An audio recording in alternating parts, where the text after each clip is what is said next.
Salam dari HKBP Kernolong, HKBP tertua di Pulau Jawa. Sebelum kita memasuki peraduan malam, sejenak kita mendengarkan firman Tuhan. Mari kita berdoa. Allah yang Maha Pengasih juga Maha Penyayang, yang bertata dalam kerajaan sorga mulia. Terpujilah nama-Mu ya Bapa, yang menyertai kehidupan kami dari pagi hari hingga malam hari ini. Sebelum kami beristirahat, kami mau mendengarkan firman-Mu. Ampunilah dosa dan kesalahan kami, agar kami dapat melakukan yang seturut dengan kehendak-Mu. Hanya di dalam nama anak-Mu, Yesus Kristus, kami berdoa dan mengucap syukur. Amin. Firman Tuhan yang menjadi renungan dalam ibadah kita di malam ini sesuai dengan bacaan malam Almanak HKBP 2025 Sabtu 8 November 2025 dari Wahyu pasal yang kelima, dimulai dari ayatnya yang pertama hingga ayatnya yang ke-8, dan yang menjadi pembimbing renungan ayat 8. Ketika ia mengambil gulungan kitab itu, tersungkurlah keempat makhluk dan ke-24 tua-tua itu di hadapan anak domba itu.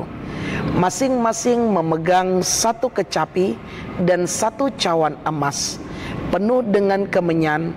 Itulah doa orang-orang kudus. Anak domba Allah berkuasa. Bapak, Ibu, saudara-saudari yang dikasihi Tuhan Yesus Kristus, Allah menyingkapkan kepada Yohanes suatu peristiwa yang sangat penting dan rahasia, yaitu rencana dan kehendaknya di hari-hari terakhir. Yohanes diberitahu bahwa tak ada seorang pun yang dapat membuka rahasia tersebut. Hal itu membuat dia sangat sedih dan berputus asa, sebab jemaat yang sedang teraniaya bisa kehilangan arah dan harapan di dalam kehidupan yang sulit. Namun salah seorang tua-tua menghibur Yohanes dan menunjukkan adanya harapan dengan berkata, "Janganlah engkau menangis." Bapak, Ibu, saudara-saudari yang dikasihi Tuhan Yesus Kristus, memang orang-orang Kristen pada masa itu terlihat sangat lemah, menderita, dan tak memiliki kuasa.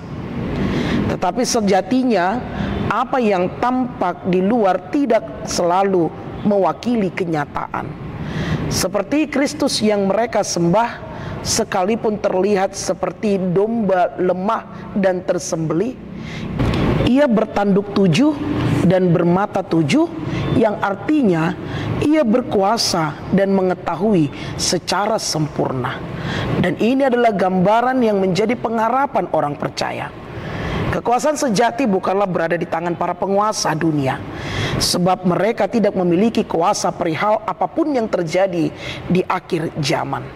Kekuasaan sejati ada di tangan Yesus, yang sekalipun digambarkan dengan domba tersembelih yang lemah. Dia adalah singa dari Yehuda yang perkasa, tunas dari kerajaan Daud. Ketika dia memerintah, semua makhluk di bumi akan tersungkur menyembah dia.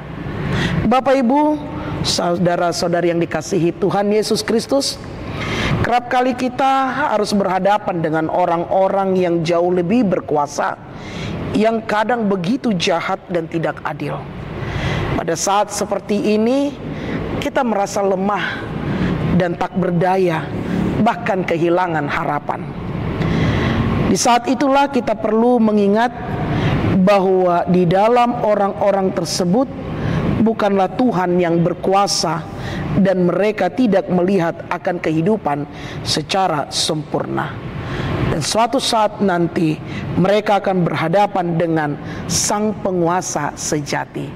Karena itu, tetaplah setia hanya kepada Tuhan, sekalipun dunia menyatakan dan menunjukkan, bahkan membuat kita lemah tak berdaya akan keberadaan penguasa-penguasa yang menciptakan ketidakadilan di dalam hidup dan pelayanan kita. Amin. Terima kasih Bapa atas firman yang telah kami dengar. Engkau berkuasa atas bumi dan surga. Karena itu Tuhan, ajari kami untuk tetap setia kepadamu dalam menjalani hari-hari kami sampai kedatangan-Mu kedua kalinya. Tantangan, pergumulan, permasalahan yang ada di hadapan kami, mampukan kami untuk dapat menghadapi dan menjalaninya. Biarlah Roh Kudus-Mu menuntun kami sehingga kami tetap setia kepada Tuhan. Ampuni dosa kami. Hanya di dalam nama anak-Mu Yesus Kristus kami berdoa dan mengucap syukur. Anugerah dari Tuhan kita Yesus Kristus, kasih setia Allah Bapa, dan persekutuan dengan Roh Kudus menyertai engkau. Amin.